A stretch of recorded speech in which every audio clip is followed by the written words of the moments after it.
Hello there, everyone. So we've got a little pregame set up while we're waiting for our other player characters to come in. And I'm Pittsburgh Pat, of course. And Ruth, are you why did you pick Miracle Max and Valerie to play in the Princess Bride we're gonna do? I always like the bit characters that kind of steal the show. Growing up in community theater with my parents, being the only kid in an adult production, that was often my job. So Playing bit uh, characters? playing the kid that stole the show. Oh, cool. Standing on stage and waving the Jim Donnan while he was in the front row, kind of thing. Um, but so for me, Billy Crystal and Carol Kane stole the show, Oh and I yeah. often said, "Have fun storming the castle." It was a no-brainer for me. That's a great line. There's so many good lines in this movie. Yeah, doesn't want for good material. Not at all. Not at all.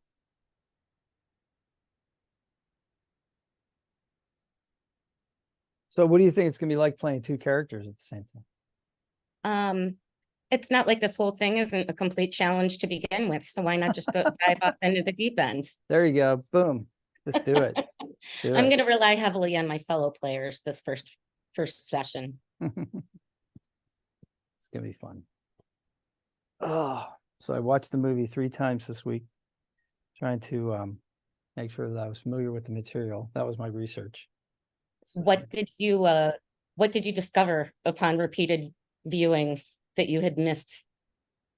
it's a short movie, so I hadn't missed much, but there were a couple little details. Like at one point when the after they hit the albino, right, and knock him out, and then they gain access to the entrance, the secret entrance through the tree.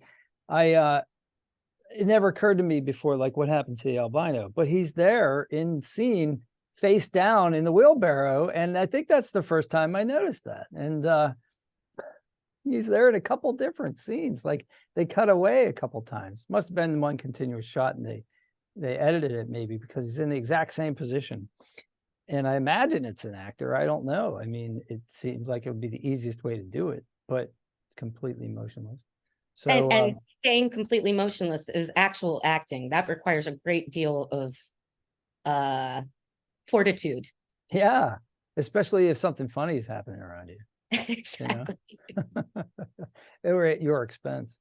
But yeah, and then Vizzini was in one of the scenes when Humperdinck is looking for, he's getting the trail of what happened, after the Battle of Wits, and Vizzini's, or his costume, or somebody in his costume is laying, perished.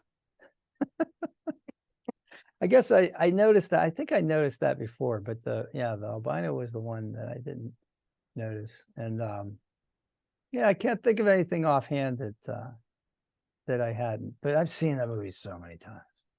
Never gets boring though. No, it's a perfect pace, really. There's no down moments. They cut out all of it, except, I mean, maybe the frame a little bit. Sometimes they remind you that it is a grandfather telling a grandson the story. But that's probably the only time where it's even like, and those are dramatic pauses to help the anticipation, right? So Absolutely. yeah, it's done very well, I think. I also kind of imagine it's the modern day version of like a scene change. You got to give the stage crew time in between each shot, right? I know Right. it's a ridiculous concept, but I No, like it's going to the theater still. sure. No, that makes perfect sense to me. Absolutely. Yeah, it's funny when you see those kinds of like behind the scenes sorts of as they're often portrayed in movies, with acting on stage. um the one that comes to mind the most is the Olivier's Henry V, right? When they start the movie as if it's a play, and then it transitions into a movie, which I thought was very clever. But you see some of the costume changes and things like that in the beginning, and characters playing, I'm sorry, same actors playing multiple characters and doing that sort of thing. It's pretty fun.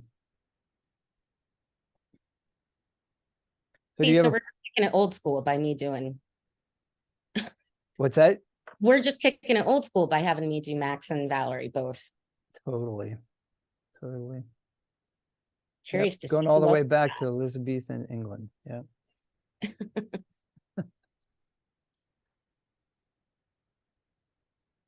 Brad is coming into the room.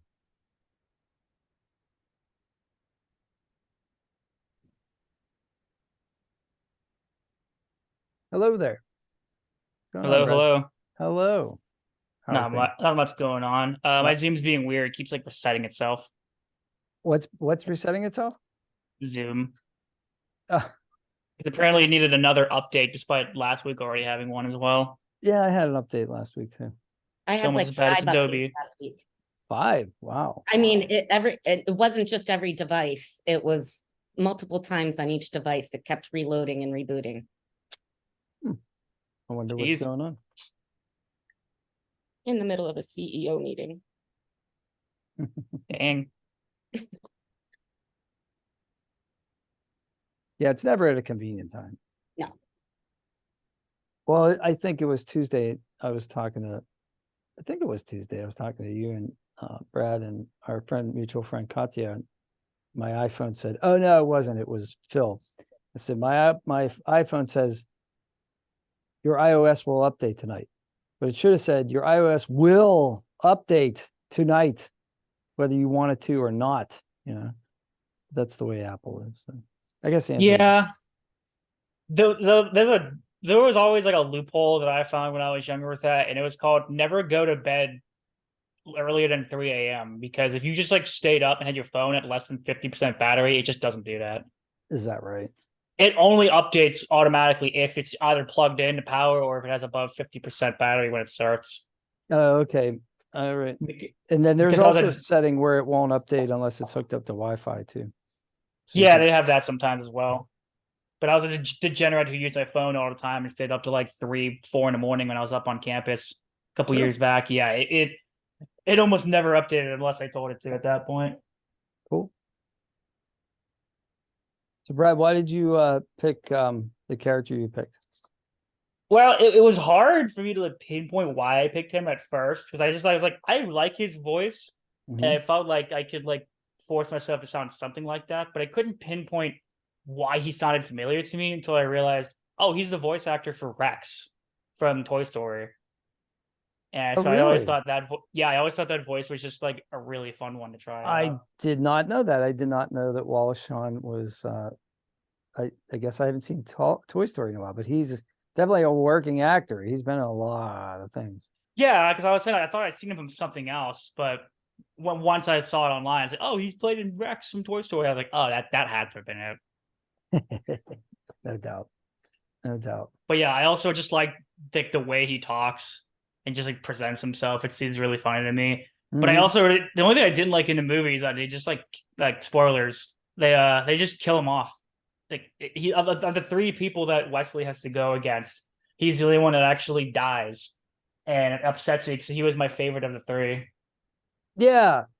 Well, I mean, after 26 years, if you haven't watched this movie already, there's going to be spoilers, so just everybody be aware. But yeah, it's well, he's the only one that kind of has murderous intent at that point too, out of the 3, right? The other 2 don't want to kill Buttercup, but he says, "Oh, she's going to die," and I'll. In fact, at one point, I think he says, "I'll kill her." Don't worry about it. I'll kill her. And so that gives the audience reason to like not mourn his death, right? Because he's evil. Or I think it would have been really funny and kind of hoping to be able to act out something like it, to where like if he was so smart that like in the back of my mind he actually knew that both of the cups were poisoned, and that he was just like, "Huzzah, I'm back." He comes back like later on in the story and is like, "I knew you poisoned both of them, so I only pretended to drink it. And then pretended to be dead so you'd walk away so I could come back here eventually and kill the princess myself." Just, some like extravagant like plot, for Vizzini. Think you're just like a writer. That's great. Yep. That's the way sequel writers always, soap opera writers too. Right. Nobody's ever dead in a soap opera. Same thing with Star Wars. No one ever dies in Star Wars. No, you just become a force ghost. Yeah, just because, no, or better yet, wait until you actually hear them hit the floor. If you don't, then there's some suspect stuff happening. There's still a big conspiracy that people think that Mace Windu is still alive, because we just saw him like get rocketed out a window, but that's not a big deal for a Jedi. He can break his fall, right? So Yeah, for sure. yeah, I tend to think he's dead, but hey, that wasn't my favorite character. I don't think you're supposed to like him too much. He's kind of overbearing. He like gets on. I mean, he's the whole reason that Anakin turns evil, in my opinion. Is Miss Windu the one with the purple? Because I'm like not Yeah. exactly 100% familiar. He's the one with the purple lightsaber, right? Exactly. He's the only one with a purple lightsaber. That's the reason I liked him so much as a kid. Same with my Yeah. brother. He's the only one that had a purple lightsaber in the movies. I'm sure there's like some lore in Star Wars as to why and like why the different colors. I always like, oh, red's for Sith, blue's for Jedi, but there's also like the green one. Obviously, Miss Windu has a purple one. I believe in lore there's also like a white or black lightsaber or some sort.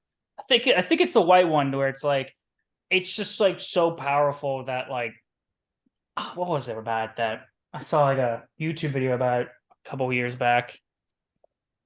Yeah, apparently I'm pretty sure it's like overpowered in comparison to the others. There's been some retcon about all of those. People have gone back and tried to, say why one is this, that, the other. Green is more of a consul. They call it consular green, and that has more to do with people who, try to enforce the good side of the law and that sort of thing, and they're more about their skills. And then, it gets complicated, I guess. But what basically, from what I understand, the actor Samuel L. Jackson, when he got cast for the role in Star Wars, he asked George Lucas if he could have a purple lightsaber, and George said, "Okay, sure, no problem. We'll break lore for you, and we'll make a purple." It's for you, my friend. Exactly. You can get a purple one. So that led to this whole thing, Yeah. Right. Because there are orange. There are yellow ones, obviously. That's what Rey has. There's orange ones, which apparently temple guards have, and things of that nature. It gets really weird. Yeah, I've seen some that's also like white, like I said, the white one, where apparently that's like if you're really powerful, it's only the most powerful and wise have it in the order. But then there's also like the gray lightsaber apparently. Well, I didn't know about the overpowering thing about white, but I noticed that Ahsoka has like a colorless or a white lightsaber because she's a gray Jedi, right? She's not she says I'm no Jedi at one point, and she kind of renounces her Jedidom, If I may posit, doing a little quick research. Sure. It also makes sense that white would be the most powerful because it incorporates all the colors, right? Oh, yeah. Very good. Each one does definitely have it represents a different emotive quality, spirituality and wisdom for the indigo one. And of course they name them much more convoluted names, silver, bronze. Oh, okay. Yeah, Yeah, because oh yeah, I mean the red one's like power and control or something like that. Like they get around saying it's like pure evil. They just say blue is loyalty, stability, truth, and justice. Oh. I mean, there's lore there. I like that. Yeah. Yeah. Well, I mean, how many people have written how many novels? So like there's got to be stuff in the books that I haven't read that explains it somewhere in some books. Yeah. All right, well, I got no answer from Craig, so I don't know if he's coming. I know Anne is not. She had some technical difficulties. She's on vacation, so she's not going to be here. And yeah, I'm kind of surprised that Craig's late or not here. So we could start if you want. And then if Craig joins us, we can have him join in. It's a shame because he had a really interesting character. He was going to be one of the ROUSs.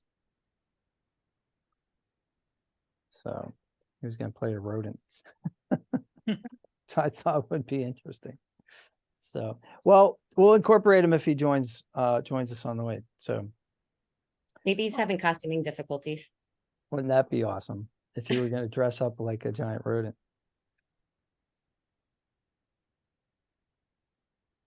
All right, I say we start. So, okay, All right. Okay. We're going to read from the Princess Bride now. And this story is about 26 years old. It was a film made in 1987. And we're going to redo it our way. Why don't you two introduce yourselves and your characters? Ruth, you were here first, so go ahead. You can go first. I'm Ruth. I am playing Miracle Max and Valerie, combination of the two. I picked these characters because I think they're the funniest and they steal the show. Awesome. Awesome. All right, Brad. I'm Darb or Brad, whichever you want to call me. And I picked Vizzini, solely Vizzini, just because similar to Ruth, the reasoning for her character, I think he steals the show in his own way. But in my opinion, didn't get enough of the spotlight for how funny his character was. And like, of course, I understand why they cut him off, but I feel like there's more antics that should have been with like him and the other two. It'd be like the Three Stooges. And without him, without him, it's just like, and even in the movie, the two, it's just like confused as to what to do until Wesley shows up towards the end. This is a good I point. feel like it'd be funny to have all three of them and like Wesley as like kind of joining in as like the fourth one eventually. Like the Four Musketeers. Yeah, the four Musketeers, but eventually like replacing Vizzini at some point because like Vizzini's still evil. Like the idea that they had where he'd still be alive, like he's still evil, but maybe he's just like trying to quote unquote manipulate, not smart other people by pretending to be good. He's smart enough to try to do that. There's no doubt about that. Yeah. All right, cool. Well, let's get started. So, you see before you an amazing gleaming white castle. It almost looks like something you would see like it's like the icing on a wedding cake. Just these crenellations atop these ramparts and towers, absolutely gorgeous. And there's a large crowd in the courtyard, and on top there is Prince Humperdinck, and Prince Humperdinck is making a declaration to his people, and he says, "I, Prince Humperdinck, appeal to the citizens of Florin to help me find Buttercup, the princess who has been kidnapped. We have three of our finest citizens who are going to help in the search. They have volunteered to help find the princess. Please give them a hand. Won't you introduce yourselves to the crowd and to our people? Miracle Max, you first."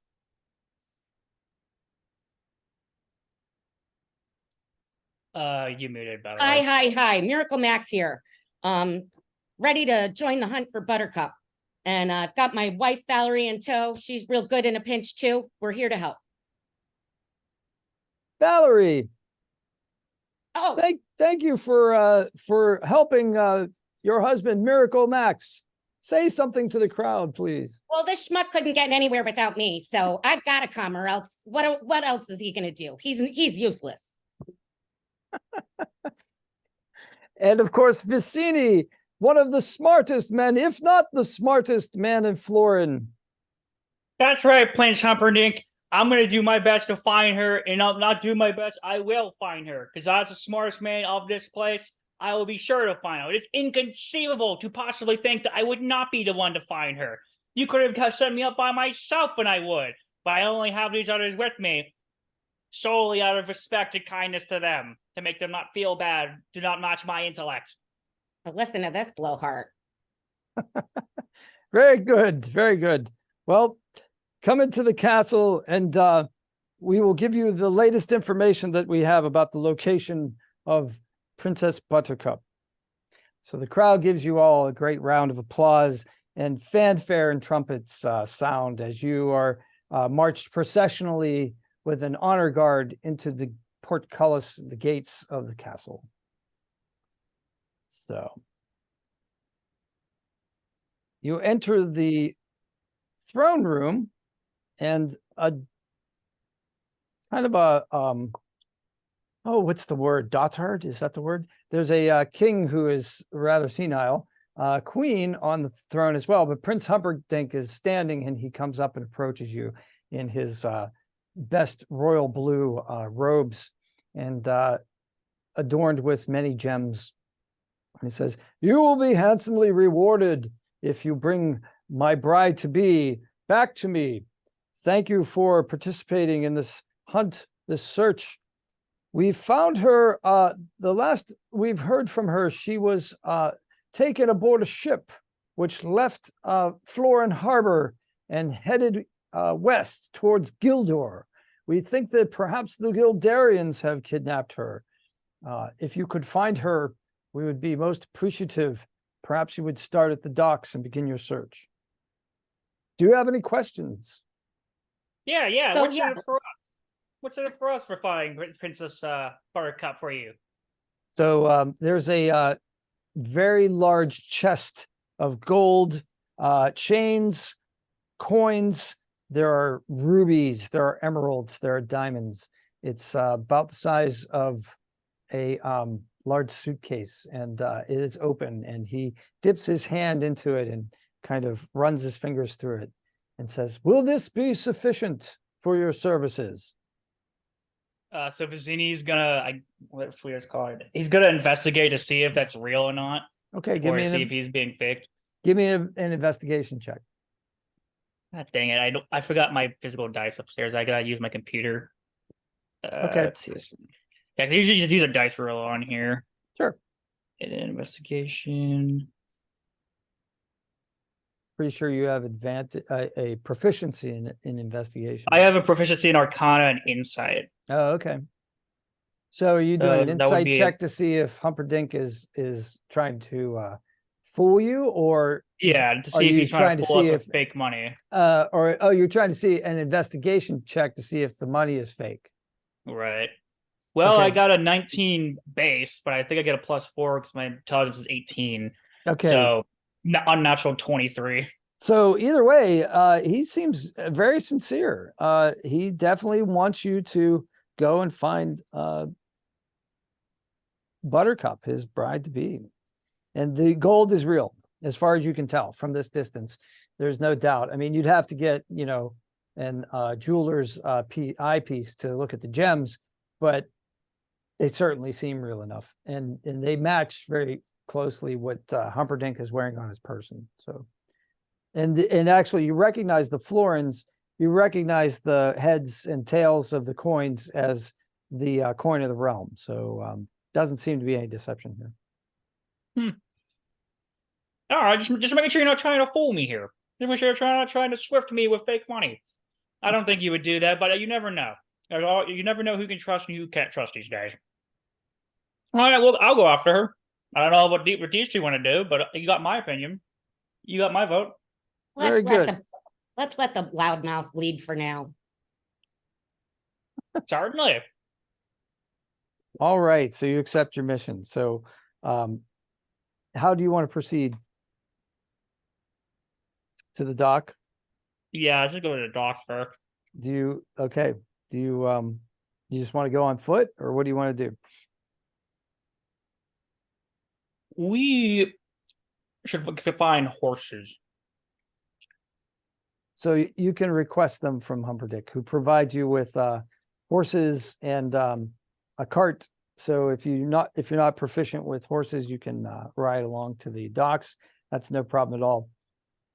You arrive at the docks. It's pretty bustling down here at the docks. There are more than one ship that's being unloaded, and there are a few that are, look like their sails are ready to go, and they're rigged and ready to go.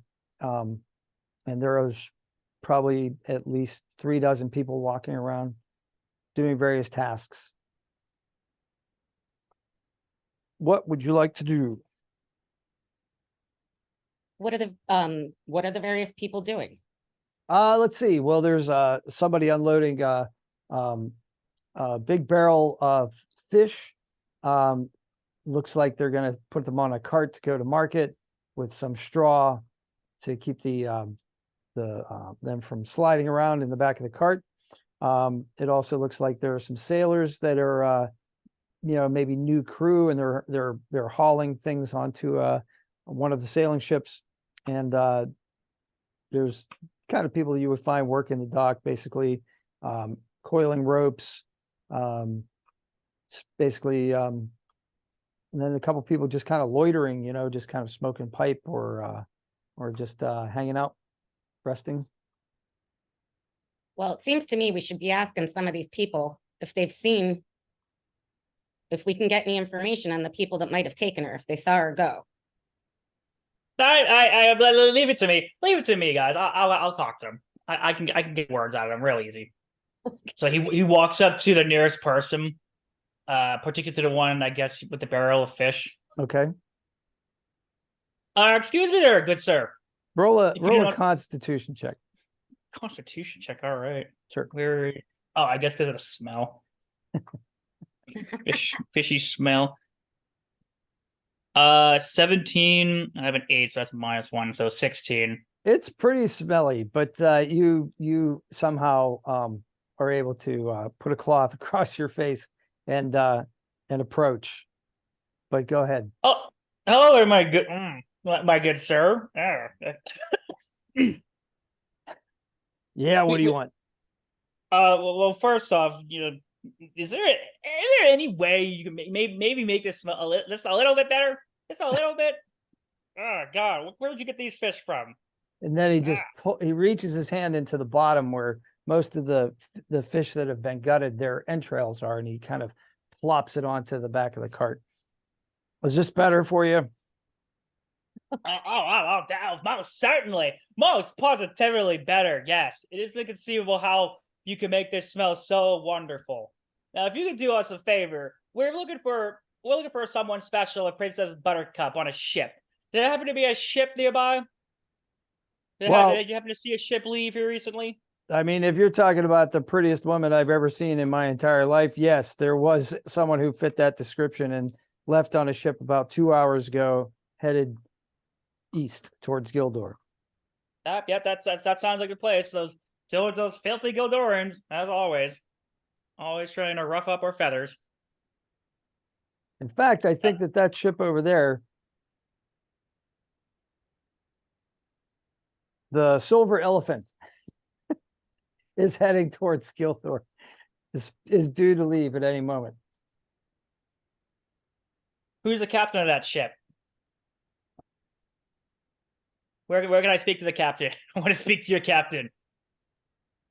So he says, I wasn't on that ship, but just go right up the gangplank. I'm sure that they need some more crew anyway. So. Well, there you two go. You guys have a job on the ship now. You can be their crew. There you go. Everyone wins. Come on, let's go. Nobody stops you as you go onto the ship. There's no security or anything like that. People are just coming and going. You're not noticed as anything different than anybody else that's coming and going, passengers, sailors, that sort of thing. But if you ask, you can find the captain. Excuse me. Where's the captain of the ship? I need to speak to your captain. I'm the captain of this ship. Yeah, he just kind of goes up. I guess talk to him in silence about because he's trying to weigh in if he is if he knows anything about Princess Buttercup beyond just because does he know are we going to?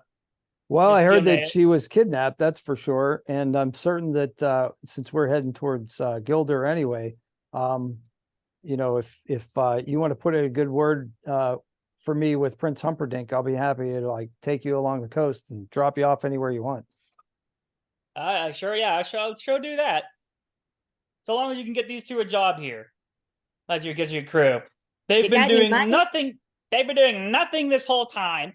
We need them to do something. You so got that way, I'm not doing all the work. I can make a mutton stew, man. A mean mutton stew. Got any mutton? Yeah, go down below. There's definitely the mess needs a little bit of help. The food has just been salted pork and fish lately, and we could definitely use some variety on this ship. There you go. Make some good grub. Go make some good grub. So you guys put underway for Gilder, and you start heading east. Not far into your voyage, you do spot a sail ahead of you, and it looks like they're making for these giant cliffs.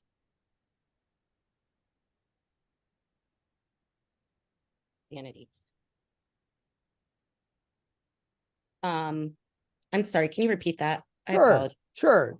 Not long under sail, you're heading east, and you know that the ship is heading east because the sun is setting behind you. It's at your back. And so you see the sail of another ship, and the ship seems to be heading rather close to the coastline. In fact, it's heading towards a set of very high cliffs.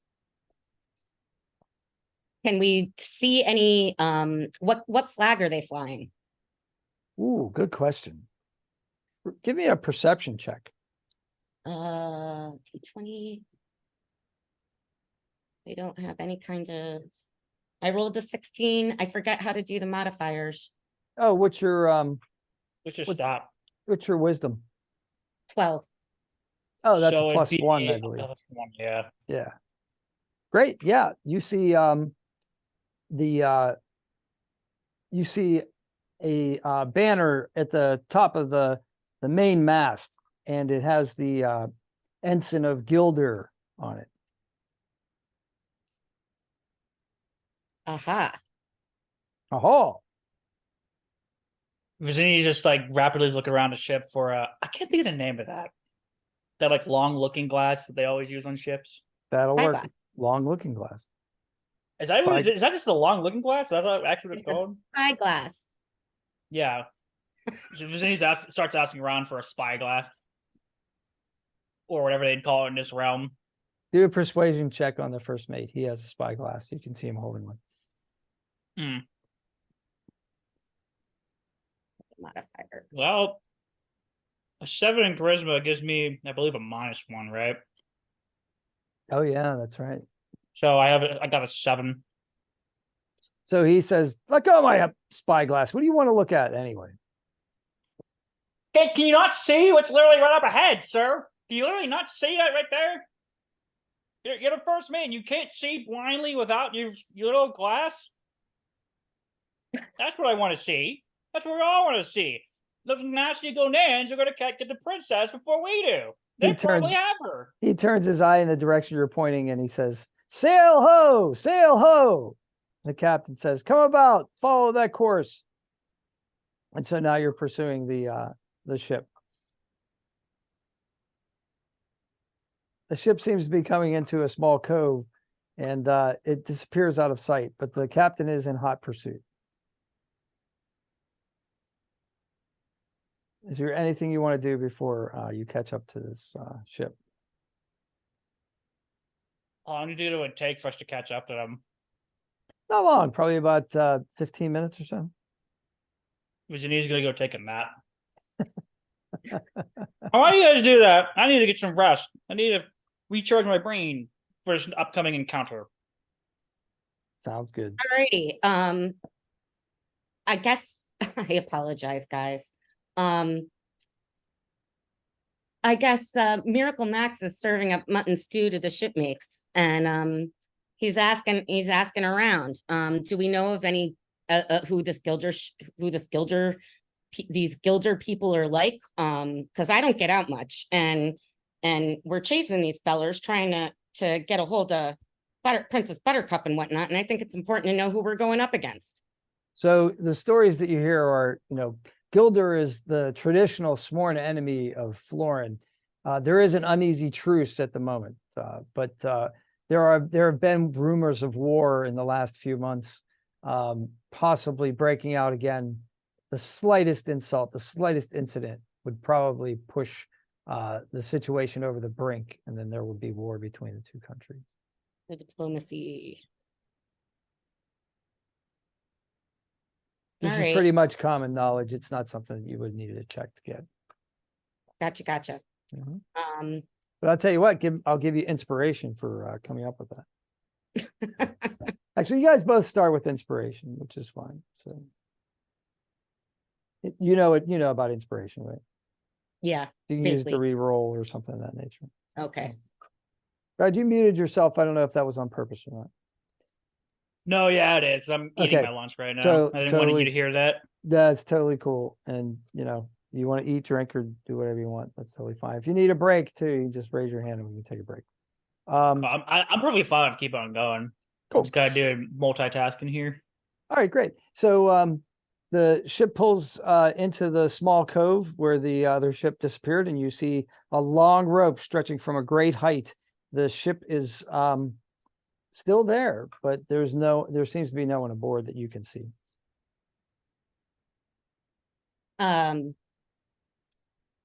I mean, I want to look up.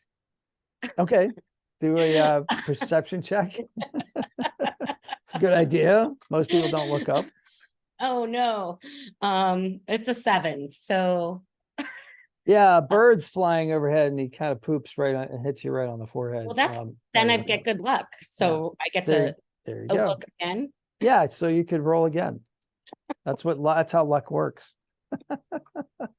And so we got, and so poops again right in my eye. Isn't the lucky trait like the most broken thing in D&D? It's like you can roll re-roll 3 times a day or between long rests. Like, No, what? I've had DM straight ban that because of that. It's ridiculous. I mean, every time I played a bard, I always played a lucky bard, and it was stupid. Like it was like this isn't even fun anymore.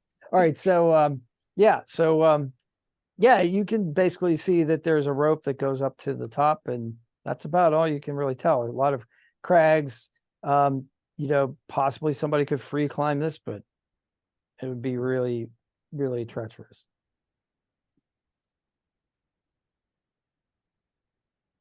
I want to investigate around is this just water? Is it just a shoreline, a rocky shoreline, or is there a beach? Yeah, there's this very, very narrow beach. You could disembark and get on the beach if you wanted to. I want to do that. Okay, great. So Miracle Max is on the beach. Is Valerie going with you as well? No, I'm not following that fool. What is Valerie doing at this time? Valerie wants to see if she can look up as well. Okay. She's got better luck right now anyway. Not much better. 6. Okay. Yeah, she sees, a lofty height with a long ascent if you were to use the rope. I feel like you're discouraging us from using the rope, even though that's the storyline. I don't know. I just know your characters aren't like don't seem to be the most athletic of the bunch. Let's put it that way. Exactly. Max wants to pull on the rope and see if anything happens. Okay. I rolled a 1. Yeah, so the rope is about as solid as it gets, and actually as you pull on the rope, you see as you pull on the rope and you let go, it smacks into the side of the cliff, and you can see like an outline of what may be a door actually on the outside of the cliff. There's a door here. Can you believe this? In the middle of a beach, there's a door. Well, come on now, folks. Let's go through. I feel around. I push. I pound. No problem. Door opens, and you see a staircase that leads. Pretty steep, but definitely roughly hewn stairs that lead up. Tally ho! Off you go. Very good. Vicini, are you still with us? Yeah, I'm still here. Okay. Do you follow? Yeah, I got what's going on here. All right. So you guys, it's kind of like almost a spiral staircase going up inside the cliff, but you do reach the top, and there's an open doorway that reaches out, and you can see a giant boulder with a coil of rope over it, and the rope runs over the edge. So after a pretty good ascent. Oh, my sciatica. Roll initiative. Oh no. Do we both have to, or just her? Both, all three actually. Valerie gets 11. Mhm. Ooh, Max, damn it, gets 19. I got a 7. Cool. Max, you see a flash of steel and you hear a voice say, "Hello, my name is Inigo Montoya. What are you doing here?" Well, we're following Princess Buttercup. We would really be obliged if you could tell us which direction she may have gone. Roll a persuasion check.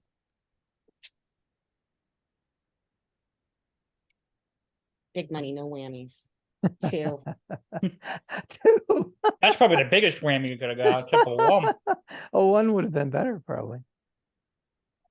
I don't believe you. Why should I believe you? What are you doing in the middle of nowhere?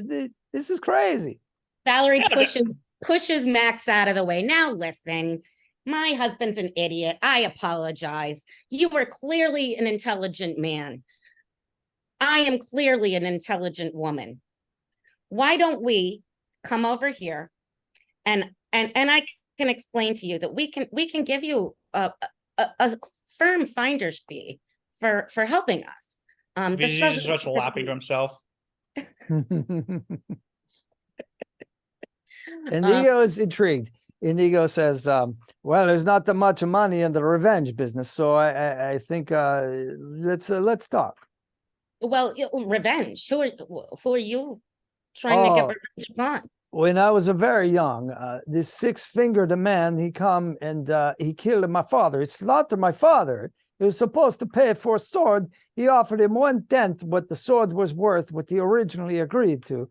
Slaughtered. I devote my whole life to fencing so I can, the next time I see him, I will be able to avenge my father. Oh, well, see, now we can help you with that. We See, can help you with that. Well, that would be wonderful because I have practiced many years of what I want to say to him when I see him. Do you want to hear what I want to say? I mean, of course, please, sir, please. Oh, it would have been funny if you said no. Oh, no, sorry. I will say I don't know that we have time for all that. Oh, I will say hello. Oh, I'm sorry. We don't have time. Okay. Well, let's go. There was a man here. He was in a black mask. Fezzik told me never to trust anyone in a black mask. He was a very good with the sword, and he throw dirt in my eye. He fight dirty, and that's why I lose because I am a great swordsman. But he's some kind of scoundrel or pirate. You can't trust him, and he ran off that way. I can tell this man's a smart man here. To be able to interlay such an intelligent pun in there, I like to be a good wordplay. I'm gonna start saying that and take all the credit for it. Okay, roll a charisma check. Oh, yeah, that's right. Yeah, that'll be funny. Roll a charisma check. Well, so I did manage to get a 15. Oh, okay. Inigo is immediately enamored with, well, charmed by you, let's say. Not in the D&D sense, but he's definitely has an affinity for you. Let's put it that way. You guys strike up a good rapport. He says, now we're just gonna find out when we have the crew. It's gonna be hard to persuade them with a charisma of 7, but I'll manage. We've done worse. So you head off towards the direction of the tracks that Inigo is able to indicate to you. And you start going across some very beautiful country, pretty much what Ruth has in her background, actually. And but then the terrain turns a little bit rocky. And you come upon you can see a mass of stones. Actually, roll a perception. Everybody roll perception. I'll roll for Inigo. Oh. Well, don't even worry about it. Inigo rolled a 20. So Okay. Inigo says, that's it. Fezzik is laying down among the boulders. Let's run. What is wrong with my best friend, Fezzik? And he's running now. He's broken into a full sprint. And before you guys can, I'm assuming your movement speeds are probably just pretty much average. Anyway, Inigo runs ahead of you, and you can see him trying to resuscitate his friend Fezzik, this giant, presumably Fezzik. Honey, hurry up! Help the poor man. What are you just gonna stand there like a lemming? Come on, let's move it. All right. Will you leave me alone? I might be able to help in this instance. I do have a little bit of experience in this realm of dead. He's not really dead, is he? He's only mostly dead. Why don't I give him a hand? And in What in heavens are return, you talking about? pardon? What in heavens are you talking about? Mostly dead. Either you're dead or you're not dead. Why are you No. He's only mostly, trust me, there's two different kinds. This dude is only mostly dead. Here, look. Okay, well, maybe he's hurting, but we can help him. And I would like to cast resurrection and blow the life back into him with my bellows.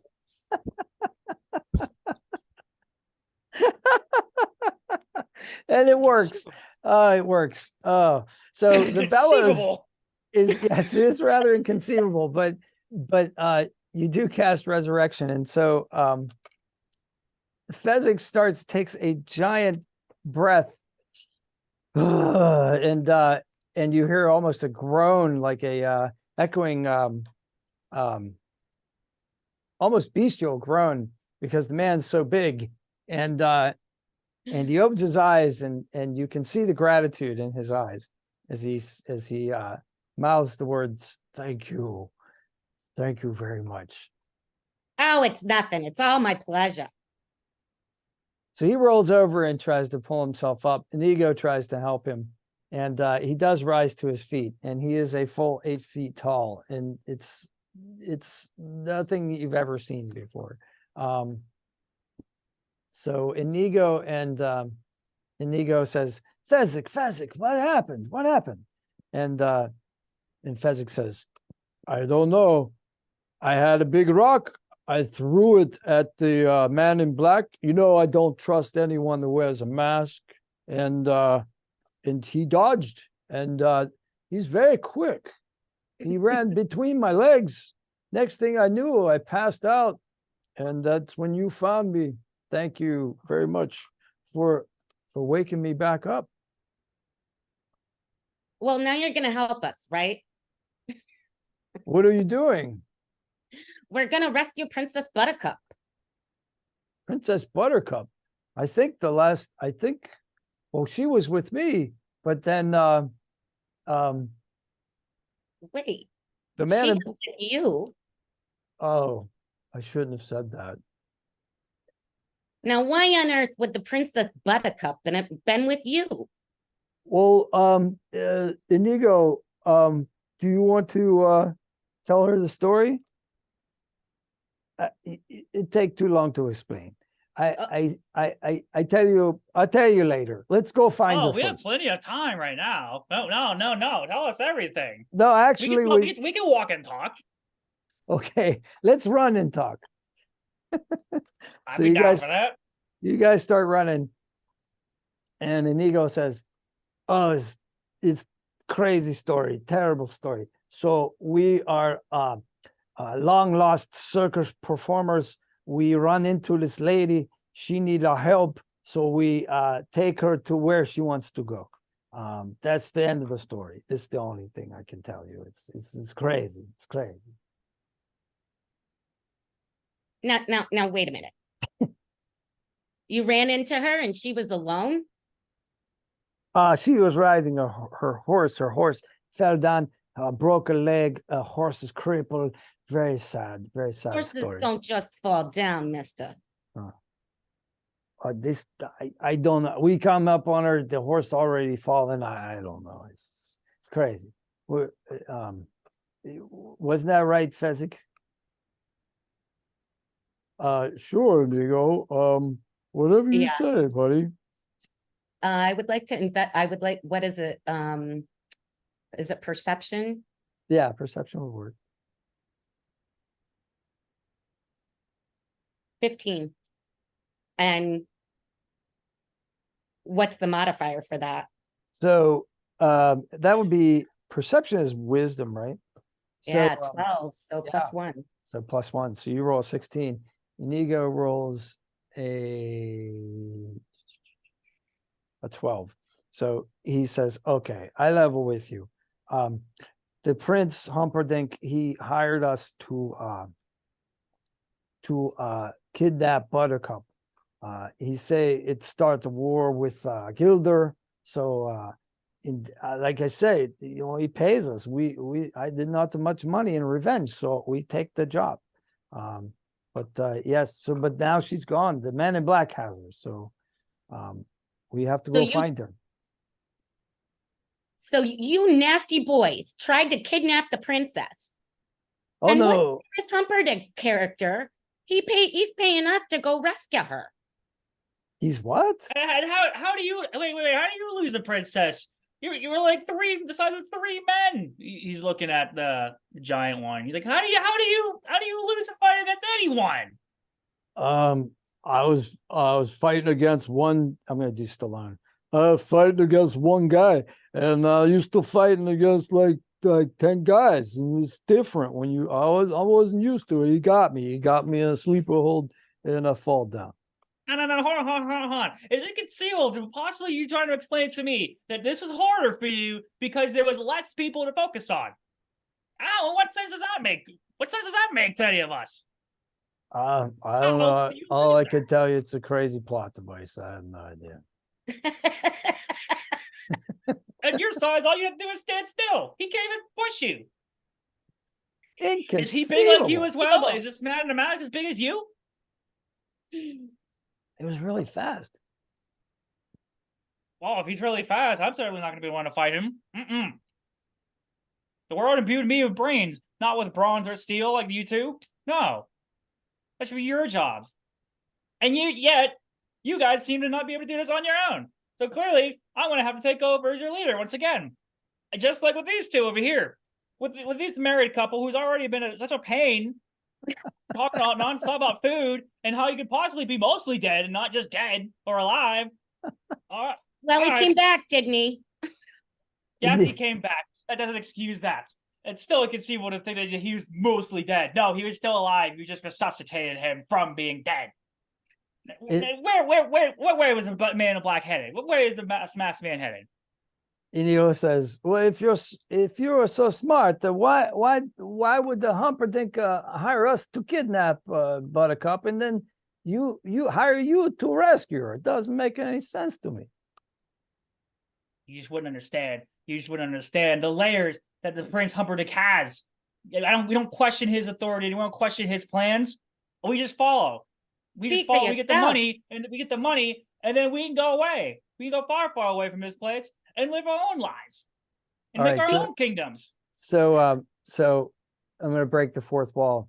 Craig, welcome. Hey, sorry. No, don't worry. It's actually just about perfect. We're almost ready to get to the fire swamp. So so I'll pretend I'm Peter Falk again, and the story so far. Vesini and Miracle Max and Valerie were hired by Prince Humperdinck to find his kidnapped Princess Buttercup, his bride to be. They followed via ship, found a secret passage up the cliffs of insanity to the top, where they found Inigo Montoya waiting for them.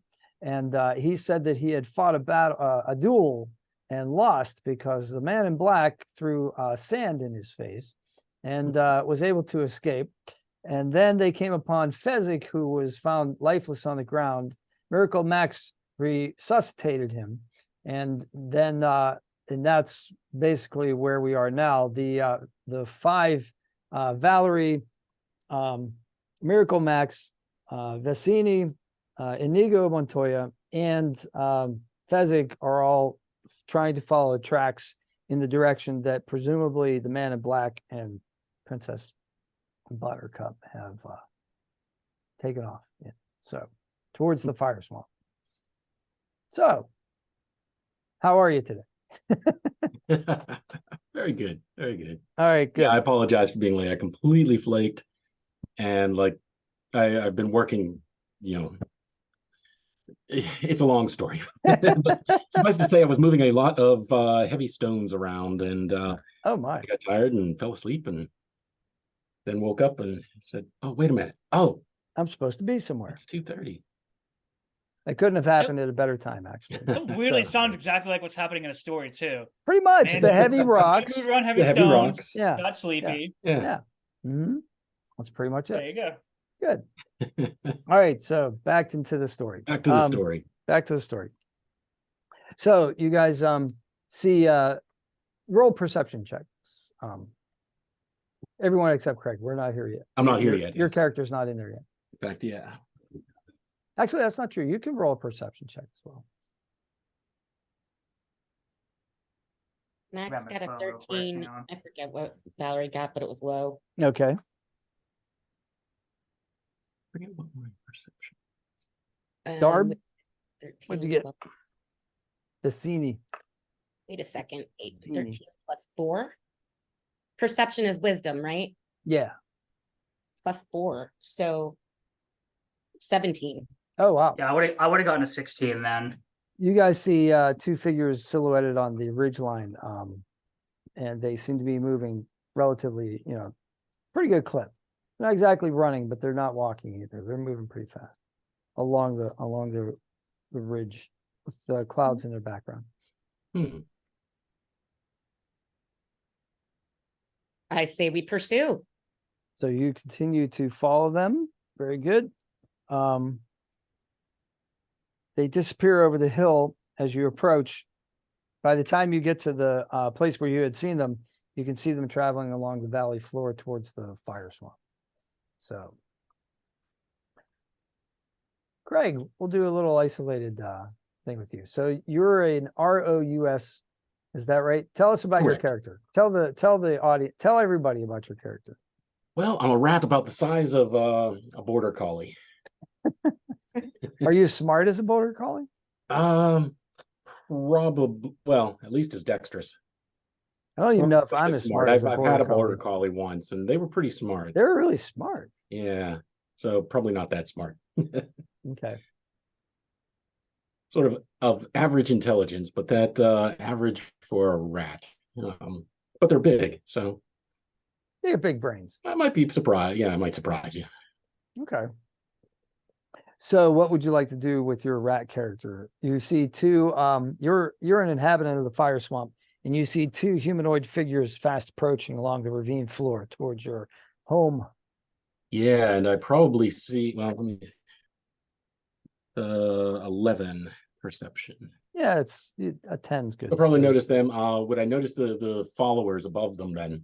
People chasing them. I would say no. I would say that you're not looking up at this point. It's Not pretty looking high. up. It's a pretty good height. So yeah, they probably wouldn't be in view yet. All right. Do I smell anything? Notice Oh. anything? Go ahead and roll for smell with advantage, right? Or do you Oh, just right, have yes. do you have advantage or proficiency? I forget. Advantage on attacks, advantage on perception of smell. Yeah. Got it. Yeah.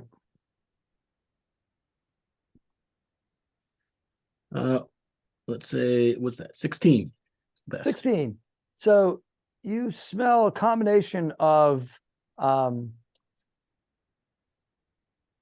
very slight hint of kind of a floral scent. You also smell the heavy odor of human sweat and leather, heavy cloth. Yeah, I would say that's about it. Okay. Yeah, I think at the moment I'll just kind of lay low. Definitely two animals that are exerting themselves. Ah, very good.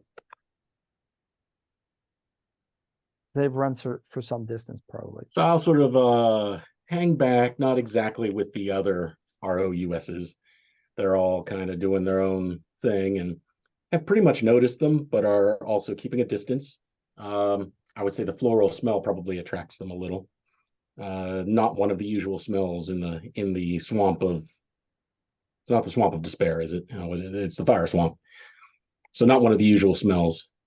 That's more like smell of putrescence. Putrescence. Yes. Absolutely. I love when the ancient Boer says that. So yes. So the queen of the queen of putrescence approaches. All right, great. Back to the cliff tops. Back to the chase. Yes. We'll start with Miracle Max. What is Miracle Max doing? He's huffing and puffing. Mhm. Where did those horses go? It's a good question. We have any horses? Valerie, what's Valerie doing? Oh, shut up, you twerp. I mean, they're just trying to catch up as fast as they can. Sounds good. Vicini. We lost the horses? All right, I called a big guy there to carry me. I ain't walking that far.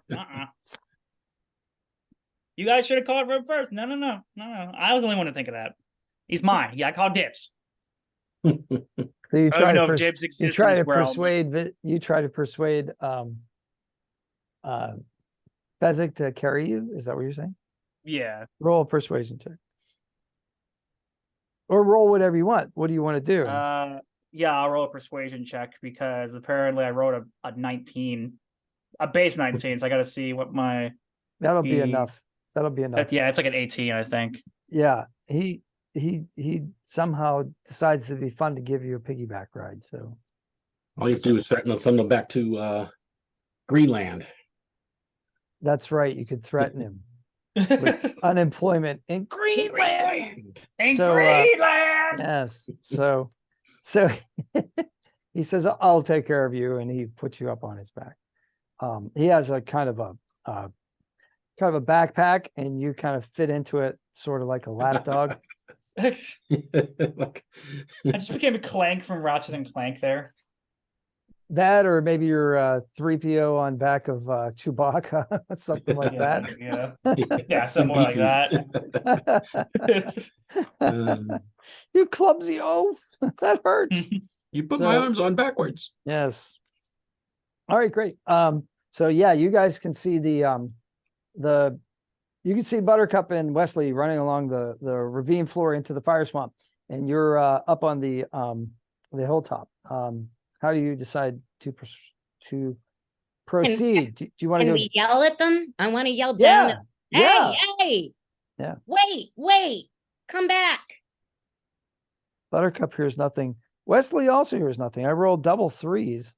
I don't know if you can see that. Mm-hmm. So yeah, that was pretty cool. So they're so intent, and they're so like they're basically inside the fire swamp now, so they can hear like the animals, like the screeching of animals and the popping sounds of flame spurts and that sort of thing. You also actually roll a perception check. Oh yeah, it's pretty loud. I mean, you can hear the popping sounds of the flame spurts as well, and you see now you know why the fire swamp is called the fire swamp, because you can actually see like a burst of flame coming from the ground right near them, which catches Princess Buttercup's the hem of her dress on fire, which Wesley quickly attends to and extinguishes, and then they disappear under the cover of the trees and vines that mark the border of the entrance. Let's follow them in. You're gonna go follow them like directly into the swamp? Oh, maybe not.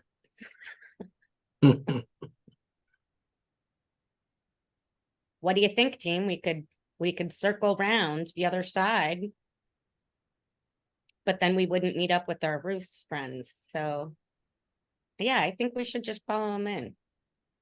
So the ROUS, they're fast approaching you. What would you like to do? You see them in your in your? Oh, I think the rest of the mission? ROUSs are gathering because the smell is unusual, and sort of getting ready to attack. Okay, so they're getting ready to attack. That Can we works. see them? Roll perception. 14 plus What are you 4, looking at 16. specifically? Are you looking at Buttercup and Wesley, or are you looking at the ROUSs? Max is actually looking around for food because he's Oh. always hungry. So he's scanning. He's looking for anything. Looking for berries. Yeah, there's bushes with blackberries on them and that sort of stuff. Yeah, absolutely. I mean, there's And I assume he catches does he spot the roost and while doing that?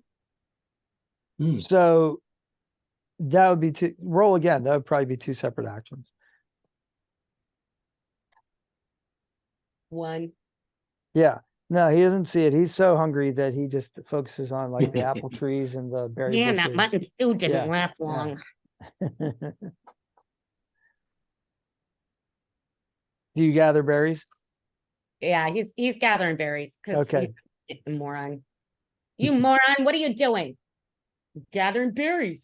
I'm hungry. Got to keep our strength up. Valerie wants to is looking around too. Do you even know what type of berries these are? Go ahead and roll a I guess it'd be a medicine check probably to see if they're poisonous Or useful.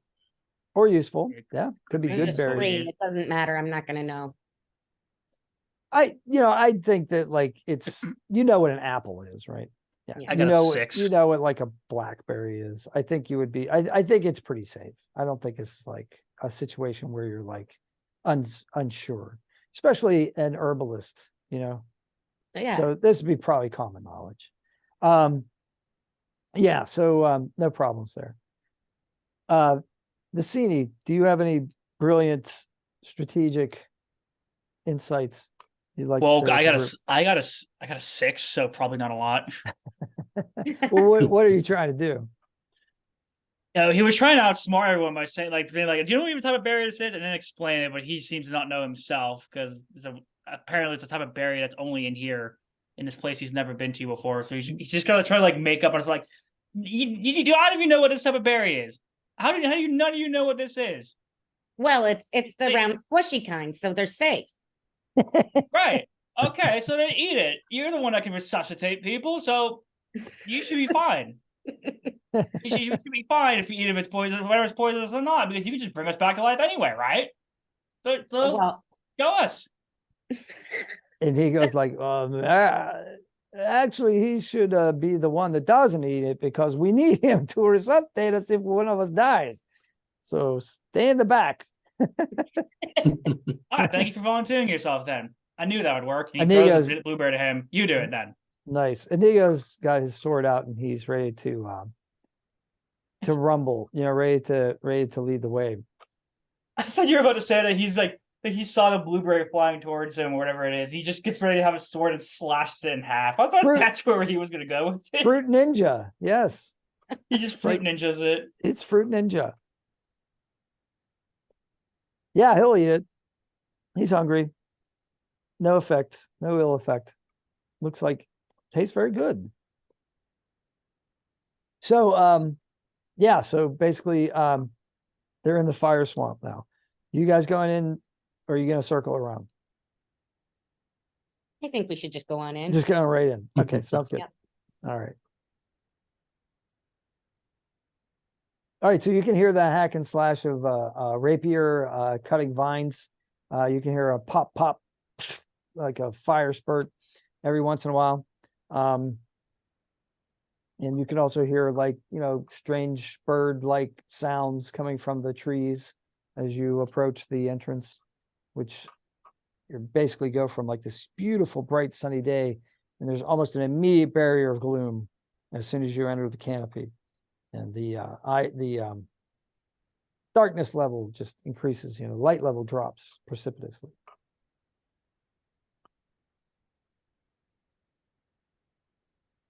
Boy, it sure would be nice if we had a guide for this forest. If there were anyone around that knew the forest well, maybe they'd know a shortcut. No one has ever survived the fire swamp, as far as I know. But I can tell you, these branches have been cut right here. These vines. It's pretty obvious that they went this way.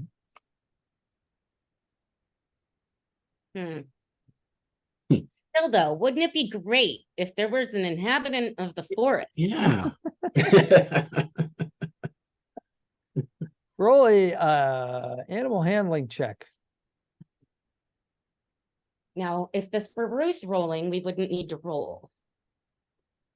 12 plus, what would that be? Dexterity? Animal handling? Probably. Yeah, I think it's wisdom. Wisdom, yeah. I would say. Yeah. Really? Yeah. We'll say Miracle Max did it then, and it's 16. Great. So Miracle Max has. Vizzini did it and got a nat 20. Oh wow! Yeah. Let him do it. So Miracle Max is remembering when he was young, he had a pet mouse, and he remembered some of the squeaks that it used to make, and he starts trying to emulate those squeaks. That's more like a guinea pig. Okay, maybe he had a pet guinea pig. That kind of works. Yeah. Rabbits don't make noise. Not unless they're in pain. And So then I'll come out cautiously and come out of the gloom underbrush. and then Vicini, he seems to speak almost fluent rat, being one himself. No, I'm just kidding. But Very rat-like. I'm speaking with my kind. Brother! Yeah, so I go, let me run a smell check. On okay, this crew. okay. Oh god, we're gonna smell bad because of the fish. 13.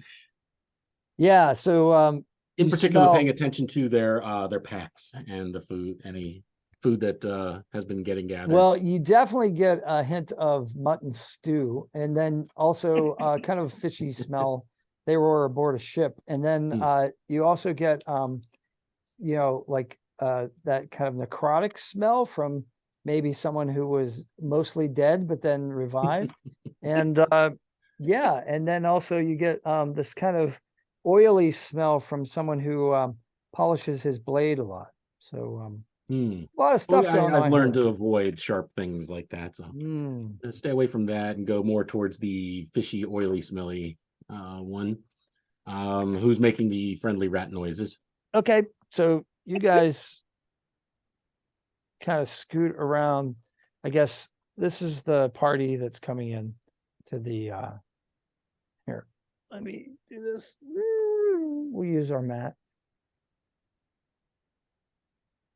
So this is the party that's coming in to the to the swamp, and then we'll say this is Buttercup and Wesley, and then where do you want to be, ROUS?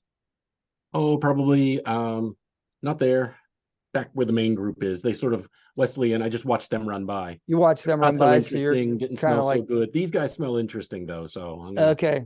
hang Yeah, out there's and more stuff going on there. more stuff going on. Okay. Which one? The one who's picking the berries obviously has berry stain. Yeah, that's right. You got Yeah, like a Max and- blueberry smell. Max and Valerie are gonna seeing this creature, gonna assume that he's either protein based. And so Max is gonna offer him some jerky that he's got, Uh-oh. or vegetarian based, like Mhm. a normal rabbit. And Valerie's gonna offer him some berries and carrots. Perfect. Oh, okay, great. Make a willpower saving throw, ROUS. Willpower, I love it. Wouldn't that be appropriate? 15. Yeah, so you smell a bunch of different stuff, and if you want, you could resist charging headlong into to it, but up to you. Yeah, I'm not going to charge and attack the food necessarily, but sort of Mhm. approach cautiously. Take a few nibbles. Okay. All right. So you seem to have developed a friendly rapport with an Yeah. ROUS in your party now. Is your name Harvey? You're the biggest rabbit I've ever seen. Harvey's a good name. I like Harvey. That's We'll perfect. call him Harvey. I will call him Ralph. And I will love him and Raymond stroke him the Spacey. wrong way, and I will call him George. Ralph love or that Harvey. I cartoon. like it. Well, you found the rabbit. What would you like? What would you like to name this new species that you seem to have discovered? Well, it certainly falls into the lagomorph family. So, that's an interesting question. How about lagomorph firestartum? Because it resides in the fire swamp, but firestartum sounds Latin. Oh, I would have come up with a better name myself, but you're the But one there that we found go. it, Thank so you. It is what Thank it you. is. But we shall call him Harvey. Harvey. That works. Harvey. I'll learn to react to Harvey. So I'm curious if Harvey knows a shortcut through the fire swamp so that we could get to the other side before those other people. Sure. Do you ask? Yeah, I asked. Oh, Yeah. okay. He seems to be at least savvy. I would say savvy to your question. Mhm. And I guess I would start walking in the appropriate direction Okay, so you take the lead. and look Gotcha. back and try to bring Max, them along. Make Max sure that Valley they're Pop. following you, right? Mhm. Gotcha. All right, so I am totally lost here. I mirrored my video, and I Yeah, probably Oh, don't no. want to mirror my video. I left probably, is right. yeah, exactly. I can't tell. Well, let's try this again. Let's unmirror the video. All right, so you lead them towards Buttercup and Roughly in the same direction, yeah. roughly in the same direction. That's right. Good.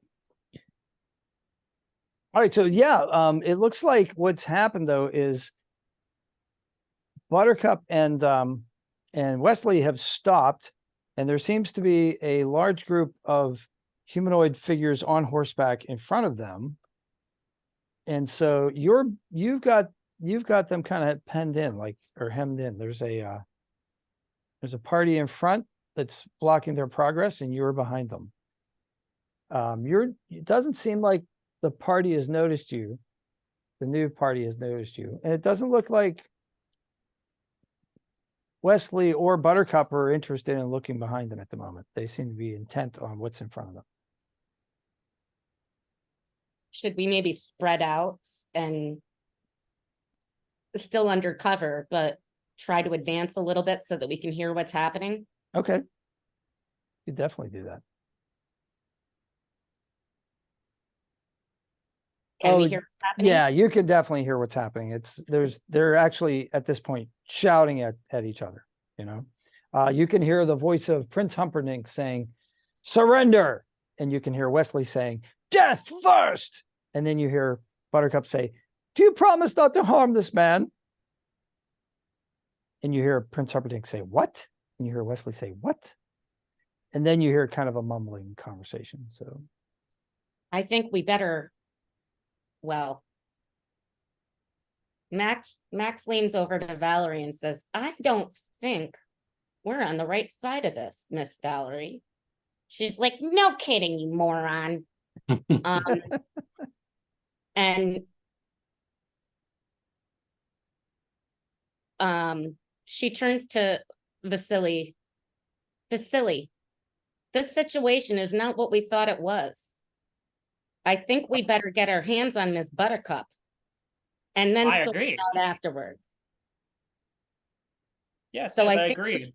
Okay, so I think that we better disarm these other people because How they do you look. suppose we do that?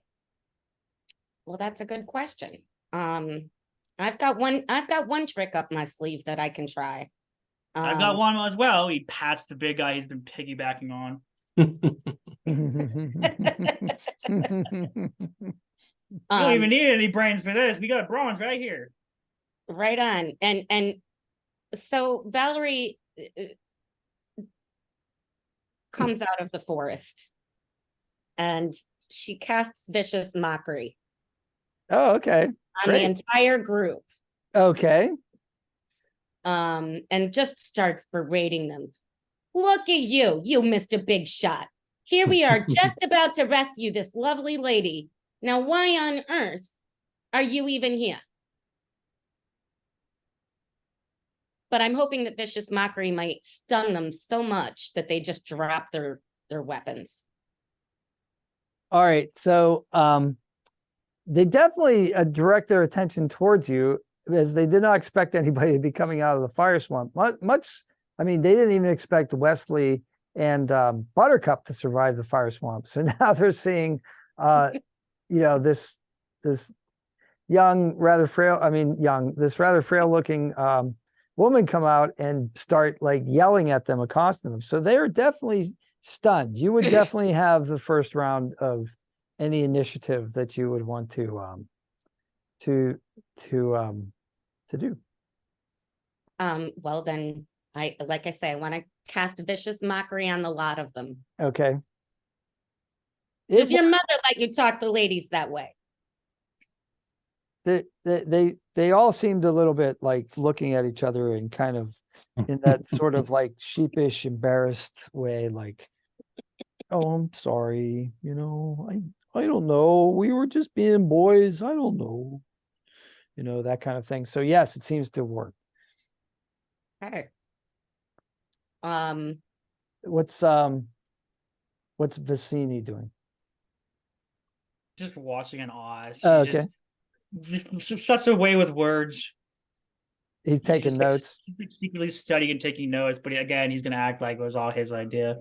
What's the ROUS doing? Sort of looking between all of these and trying to judge what's going on. I think I'm going to side with the biggest one. Okay. The biggest one on which side? Being Fezzik. Or Fezzik. not. Yes. Okay. So you kind of like sidle up next to Fezzik, maybe? Yeah. Sort Okay. of like Sounds see good. what he's going to be doing.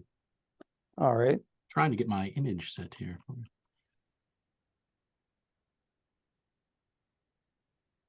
Not having luck. Anyone else want to take an action? I would like to Ms. Buttercup. Okay, you're going to talk to Buttercup? Yeah, I want to talk to Buttercup. Okay. How you doing? You doing okay? Well, I just was reunited with the love of my life, who I thought was dead for 5 years.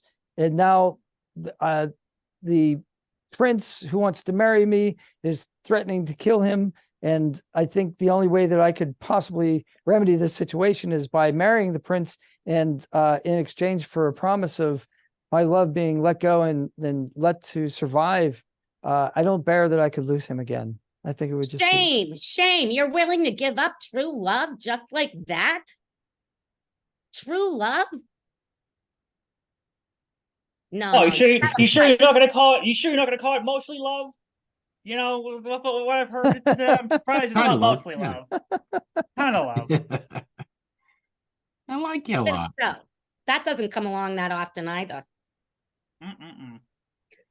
Your vicious mockery has an attack. She rolled a 5, so it definitely has an effect on Buttercup, and now she seems to be not as certain about her decision as she was just a moment ago. Progress. Yeah. And Mr. Wesley, Mr. Dread Pirate Roberts, look at you all big and black. What do you think? You think we can take these mongrels? Oh, roll a persuasion check. 20, baby. Whoa. Wesley is like, I don't know where you came from, but I'll take any help I can get. Yes. Advance, charge, he says. Everyone roll initiative. Yeah.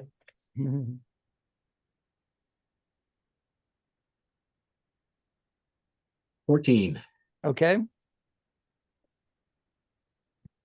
Oh, with dexterity though too. I got a 1. Okay. Bezik's going last. I mean, Vincini's going last. Valerie got As 7. expected. Dexterity. Actually, that's a 16 for me. Oh, wait a minute. How do you modify? Dexterity. Yeah, it's Oh, always okay. Dex. Oh, that's a minus. Yuck. So Valerie got 5 and Max got 8. Okay, that makes sense. That actually makes sense. Yeah. Okay. And that makes sense. The RUS would go first. So yeah, so you guys get first round. Wesley rolled a 20 and Buttercup rolled a 17. So Wesley, Buttercup. So Wesley attacks Prince Humperdinck with his rapier. He slashes, but Humperdinck dodges and Wesley misses. Buttercup runs up to Count Rugen's horse and grabs the reins successfully. And it looks like Count Rugen is dismounted from his horse now. He's fallen off his horse.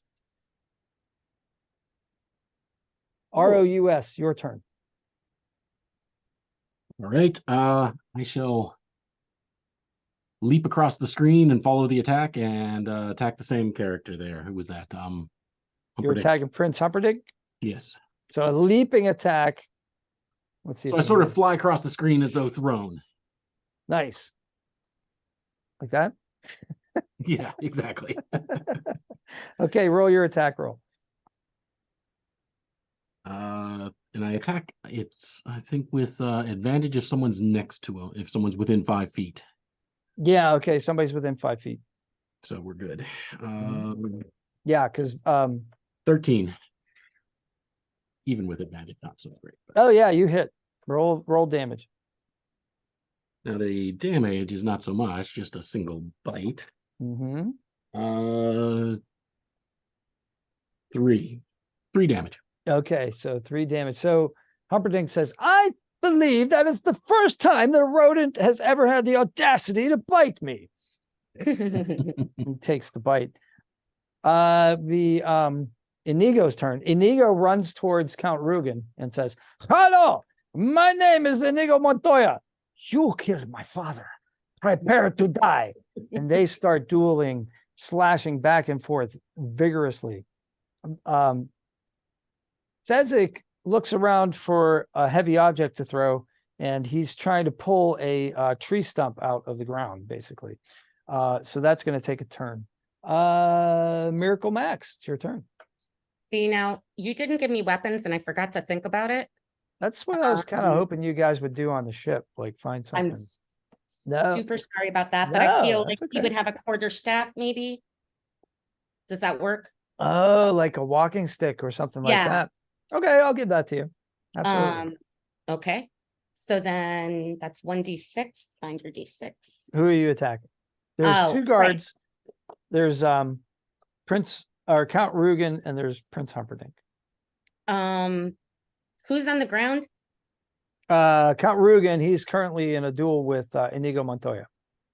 Oh, well, then I'm gonna stay away from the is there who can I hit with my quarterstaff close by? You could hit any of them. And is Humperdinck still on his horse? Humperdinck is still on his horse. He just got bit by a flying rodent. Gotcha. Well, I'm gonna try and hit him, not Okay. his horse. Because Hit I him, like but not his horses. horse. Okay, sure. Roll attack. And that's the D20 first. Sorry, you can tell I'm not 6. Doesn't make it probably, huh? So you run up to the horse and to Prince Humperdinck, who is currently struggling with a rodent biting him and trying to throw him off him. He's basically in the saddle with him, and you just swing and a miss. Basically, it's like this. You pretty much wind up like Babe Ruth and just strike out, and do kind of a twirl as you do. You kind of twist and kind of fall flat on your buttocks. Yeah, And then right. Valerie would be next. And Valerie is going to throw a dagger as soon as I find my I'll D4. be right back. I have to bounce out for a second and come back. Yeah, in. no problem. She's going to fling a dagger at him, Mhm. at Humperdinck. Okay, Come on. roll your attack roll. 10 plus dexterity would be 8. Oh wow. Yeah, she hits. Definitely.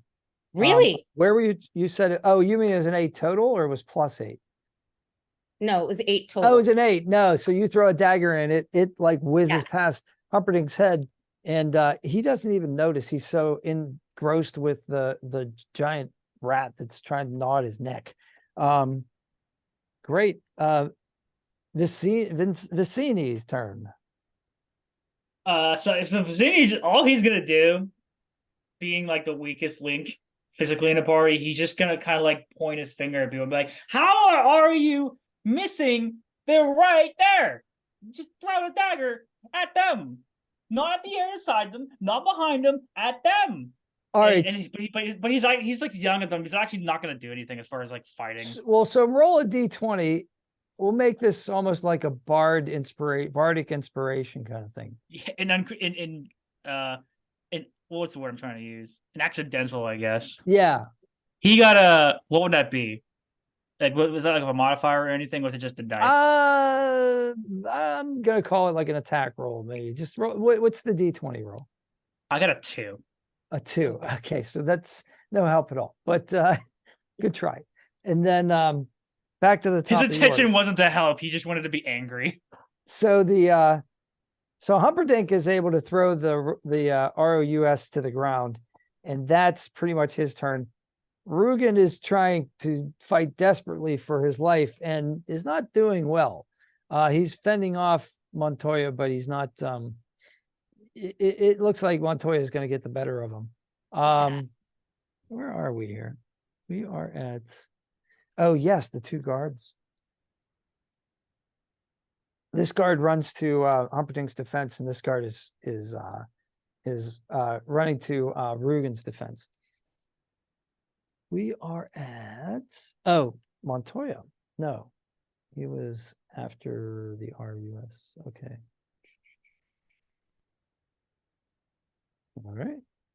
All right. So Vicini is able to. I gotta let Craig back in. Admit. Vicini is able to rip a tree trunk out of the ground and hurl it at one of the guards who's approaching to help Prince Humperdinck. Hits and clobbers him, knocks him pretty much off his horse, and he falls prone on the ground underneath his horse. Does that mean that we then have advantage? I forget. Yeah, you have advantage on anybody who's laying prone. That's for sure. Thank you. Craig, are you with us? Yes. I'm here. Okay. If you are ready, it would be the ROUS's turn. Awesome. Humperdinck was able to break the grapple basically and throw you to the ground. You're on the ground now, but you're on your feet, but you're right by his horse, and you're in between. You're basically in between Humperdinck and Rugen. So you had a successful attack against Humperdinck. This guard is on the ground lying prone. This guard is going to help Count Rugen, who is facing Inigo Montoya at the moment. And Decisions. yes, you have options. So there's a guard on the ground. There is. Well, I'm gonna leap on that guard then. Okay, so you go behind Prince Humperdinck and leap on that guard. You can attack with advantage. Yep. Ooh, nat 20. Oh, wow. Okay, so double your damage. 3, 6.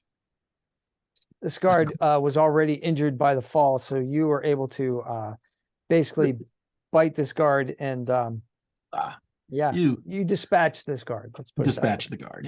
You can describe that if you want. Oh yeah, well I basically land on the guard on his face, grab him by the neck, and you can't tell whether it's me or the guard who's squealing, but somebody's Nice. Very nice. All right. and then he lays still. Good. Inigo pierces both shoulders, either shoulder of Count Rugen, and also gives him scars on both of his cheeks this round. And he is threatening him and saying, offer me money, offer me power, offer me anything I want. Next is I already did Fezzik. So next is Miracle Max. Miracle Max. All right. He's going to go after Humperdinck, who is also prone, correct? Humperdinck is still on his horse, but he's Oh, but that's okay. You're still like right now, you basically like did like a 180 or a 360 trying to hit him the first time, but you're real close to him and you have that quarterstaff. You could try to unhorse him if you wanted to. I want to try and horse him. All right. Big money, no whammies. Fuck me. Excuse me. Language. You can blip that out. This is D&D. That's a 1. Wow. So I was going to say Humperdinck rolled an 18 to kind of evade. So he's an expert horseman. He kind of knows this maneuver. He's trained against it since he was a little boy in the saddle. And you hear him almost let out a laugh as he turns his horse in the stirrups, and he kind of kicks you with one of the stirrups as a kind of I guess it would be an attack of opportunity as he's moving away. So you take like 2 damage. It's not much, but it's more of an insult than an injury. He doesn't consider you to be much of a threat. I'm clearly not. Valerie's next. Valerie is going to, what does vicious mockery really do?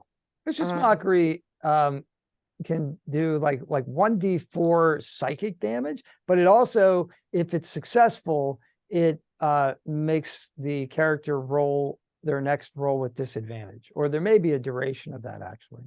I'm gonna try for the I'm gonna pull out another dagger and fling it right at his face. Cool. And that is a 9. Plus dexterity, which would be 7. A 7, and another dagger flings past him. This one he sees though, and so he actually turns his horse, and now he's turning towards you. He sees that you may be a threat. He doesn't seem to believe it, but he's like, well, wait a minute. This guy's got a stick and he's got nothing on me. And this lady's throwing daggers at me. I might have to take care of this. I'm not 100% sure yet. Vicini. Any damage actually been done to the prince yet? Yeah, the prince actually has been done 3 damage, a bite to the neck. Dang, he got Presumably poisoned too. Vicini's just laughing to himself at the thought that a literal rat is actually proven to be more dangerous than like everyone else on the team, including himself, to the prince. So I was gonna say for his term, he was just like laughing. What do we name him? Harvey? Harvey. Yeah. Harvey. Who else? Who's still there? The other guards, right? There is a guard that's running towards Count Rugen to help him, and then there's basically 3 adversaries right now. You got Rugen, who's just been slashed by Inigo, and you've got the guard who's undamaged, and you've got Prince Humperdinck on horseback. I guess he's gonna try and do what he did last time to like do a bardic inspiration type thing to if that's even allowed to. Sure. Whoever's throwing the daggers, they really need some Okay, Valerie. words of wisdom there. Go ahead. What are your words of wisdom? And it's just like, remember, the target is what you want to hit. You throw something at that is what you want to hit. You are not trying to aim around it. I know you're trying to use these big brain moves because you want it to be stuck in the middle, right? I get that. You already did it twice now. Like, please, if you get a hook, line, sinker, and get it down in the middle. Why don't you stop your yapping and actually do something effective? I am doing something effective. I'm doing my job as the leader and leading for you. Oh, you're leading. No, well, wouldn't I be doing better if you were leading better? What is it that Prince says? Watch how you speak to me or something. Is that the senior's phrase now? Vicini's How you phrase? speak- Well, I know because I know Prince Humperdinck at some point was like yelling at Buttercup, saying, like, "Don't speak to me that way." Yeah. when he I grabs would her. not say such things if I were you. Yes. Just imagine if Vicini like says that and kind of like gritting his fist. He's like, "I wouldn't say such things like that to me." Roll a Well, you're d20. clearly not going to do anything anyway, so Roll a d. No. Have Vicini roll a d20 to see if he's inspired through his negative comments. What is that? Like a wisdom that I'm rolling, which is a regular D20. Yeah, you can roll wisdom. Well, because that if it's a wisdom, it's a 10. If it's not, it's a 6. Right. Oh, that was your roll. Yeah, that was my roll. Oh, okay. So it was a 10. All right. Roll a d 4. Yeah, I gotta change the numbers on here. Oh, just roll a d20 then and tell me if it's below. No, I got it. I got it. I got a 3. Oh, you got a 3. Oh, okay, great. So yeah, Valerie's like, she wants to show that what she can do. She's gonna roll with advantage on the next round. But right now, Count Rugen has taken his licks to Inigo Montoya, and he says, "I want my father back, you son of a," and he dispatches Count Rugen, who is now dead on the ground. The guard is less than inspired to remain here, so you can see him kind of turn and start to run away. Humperdinck is still on horseback. He's heading toward Valerie. He brings out his sword, but does not bring it to bear yet. So it is the ROUS's turn, and basically you have a fleeing guard and dead Count Rugen and a Dead guard. yeah, and a dead guard too. And then you also have Humperdinck on horseback bearing down on Valerie. Actually, Valerie's close to him. yes. Okay. Mm-hmm. Then I shall fly through the sky and aim for Prince. Okay. Roll your attack roll. can I Mhm. can I give him an assist by continuing to like distract Humperdinck so he doesn't see him coming? Sure. What do you do? I engage him in conversation and say, you coward, you're gonna come at a little old lady. What's wrong with you? And I'm like, come and get me. Here I am. Okay. And you know what? Miracle Max can get involved too. What would Miracle Max be saying at this point? I mean, oh God, I'm sorry. I didn't have him prepared. Oh no, that's okay. I didn't mean to put you on the spot. I just didn't thought think it'd about be it. fun to bring him in because Um, you might have something to say. Go ahead and think about that while Craig rolls his attack roll. Okay, 13.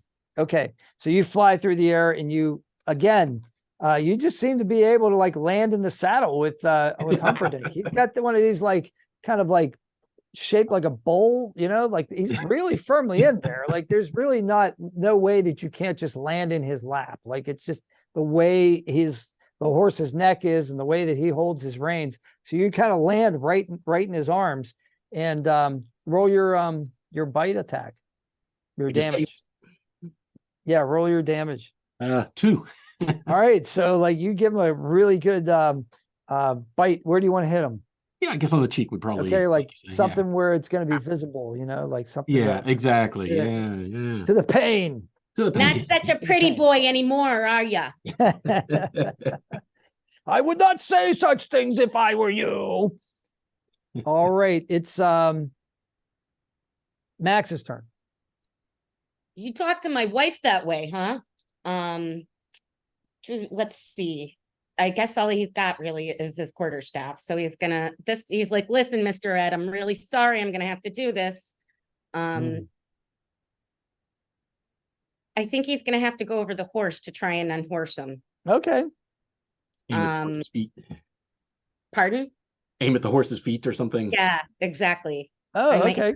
It might Great. be less resistance that way. That would probably be an attack with advantage since that's not something that, it's something within his reach and not a tactic that the horse would be expecting at this point. Exactly. Okay. Well, then we've got double 10s. Isn't that interesting? 10 and 10 plus quarterstaff is strength or dexterity. It doesn't matter. They're the same, I think, for him. -2. Like I said, though, I think I think that would work. So describe what you're trying to do. I'm trying to trip the horse so that the front end of it goes down. So you're not actually trying to hurt the horse. You're basically not trying to trying hurt to the like horse. to unbalance Distract the horse. Yeah, unbalance him. Yeah, well, horse is pretty top heavy. I mean, I don't think that's going to be so hard to do. So describe how the horse comes down. So I swing my quarterstaff at his front legs, and he tries to kind of jump up so he doesn't get hit real hard, but he has to curl them in, and he ends up kind of face planting down on the ground, the horse, so that his back end is still up and his front end is down. Gotcha. I can see that clearly. Very nicely done. So Humperdinck rolls a dex save and fails, and he falls out of the saddle.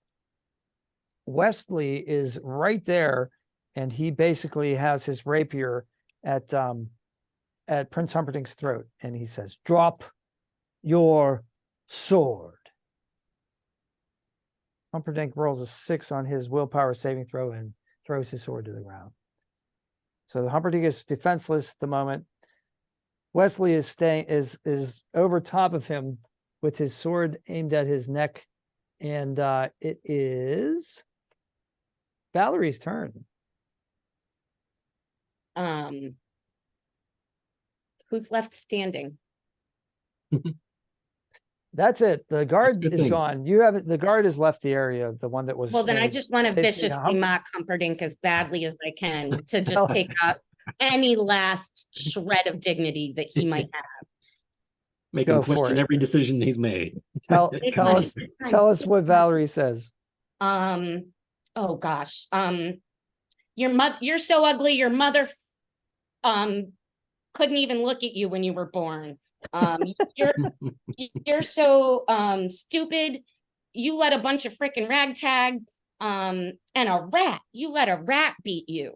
And yet somehow the rat is the best of us. Even if you were the most handsome dude in the world, Buttercup wouldn't want anything to do with you. 18, yay. Yes, it works. Absolutely. He is thoroughly, utterly shamed and humiliated. Vicini, you have one last turn here if you want to do something. He just applauds. Well, I just had to take my word back in that one. Very Rat's good. still better than all of us, though. The rat's still the strongest one. Very good. So the combat is over. You have Humperdinck in tow. You take him back to the castle. The good king and queen are there, and you describe exactly what came to pass. They are shamed at their son's behavior and award you with the chest of gold that you were promised, and all live happily ever after. Very nicely done. This was fun. Good job, guys. I think this was a pretty good first outing. What do you guys Does think? he shrink? He gets to become a pretty cute little mouse now. Yeah, well, I clean up There's nice. a mage that turns him into a cute mouse. So Exactly, it's the enraged. Oh, Miracle Max wants to like do a wild shape or something on him, like Exactly. transform. Okay, all right, that's cool. Could probably have that happen. Miracle Max could probably take his job back at the castle and have access to all the magical. Oh, yeah, I forgot he used to work for the king. He used to work for the king, but the prince fired him. Yes. That's why he wants revenge. Exactly the same reason that Anakin Skywalker wanted revenge, because he didn't get promoted in his job. So, yeah, what did you guys think? Did you guys have fun? That was neat. Yeah, that was fun. That was And fun. a completely different, alternative ending. Yeah, that definitely could have gone a different way, huh? What did you have planned that we foiled? I tried not to overplan. Well, I mean, it didn't go according to the script, the original script. I didn't know how far I was gonna go, but I was like, the reason I didn't have Vizzy fight is because he was still under the original plan of the prince to actually end up wanting to kill Buttercup to start that war with Gildan. So like his whole thing was like to just inconceivably not do anything. But then once eventually the princess was saved, he was going to try and just kill her. Kind of wait and see kind of thing. Yeah. Kind of waiting to play his cards, Well, yeah, he's the type that would flip very quickly, I think. Oh, absolutely, yeah. That could be part 2. That could be a sequel, maybe. Yeah, that's one thing that I've learned about DMing is that it's fun to like make maps and it's fun to make character sheets and that sort of thing. But as far as plot goes, I mean, the player characters are always going to derail your plot. And do something weird, yeah.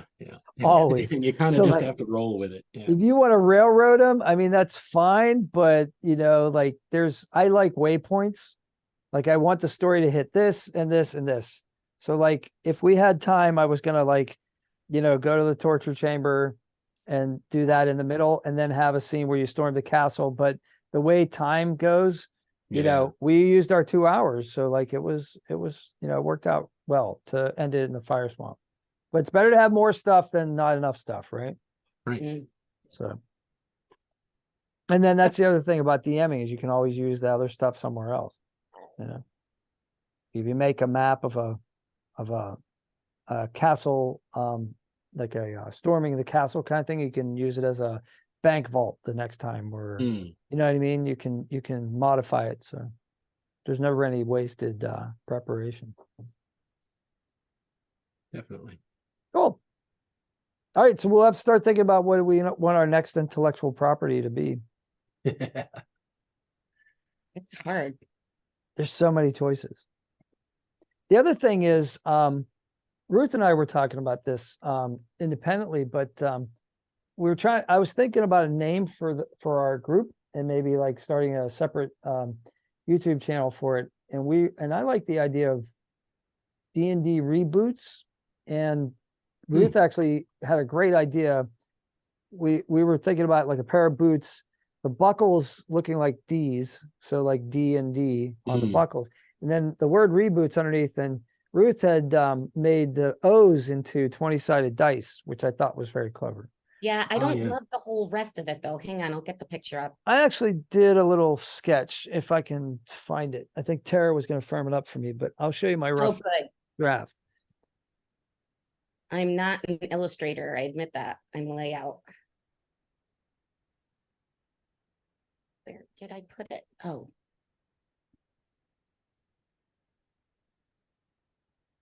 Messages. Patrick.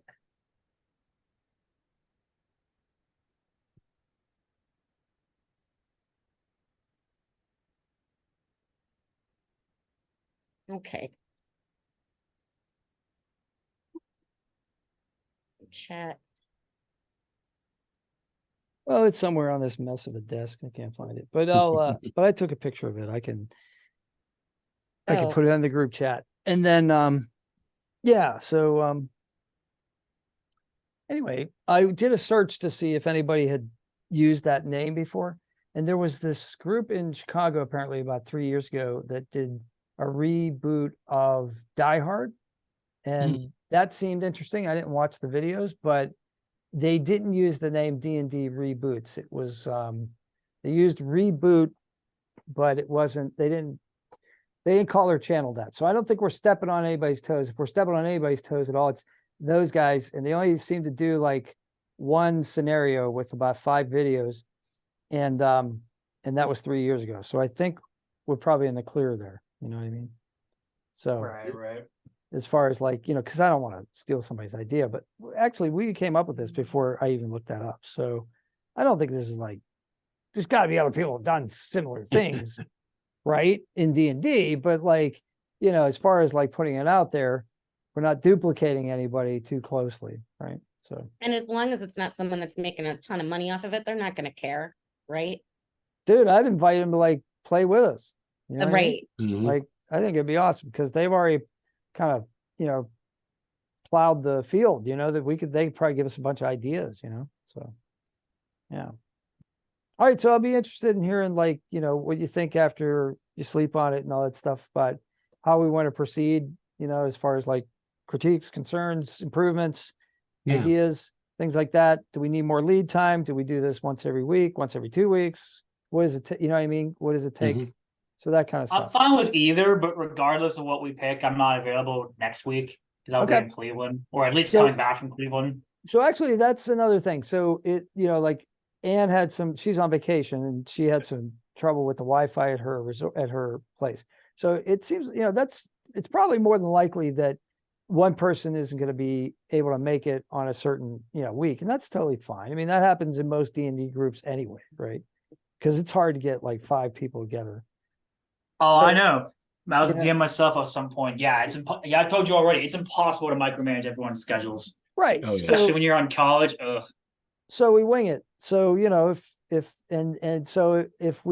you know anyone that you think would be ideally suited to do this, feel free to, check with me and maybe we can invite them. I have, 1 or 2 people in mind, that I think, I've been thinking, I'm like, oh my God, like this one guy can do great, like, characterizations, like he's really good at voice acting. So I thought, oh, he might be good, but I don't know that he's ever played D&D before. So I don't know if he's interested. So we'll find out.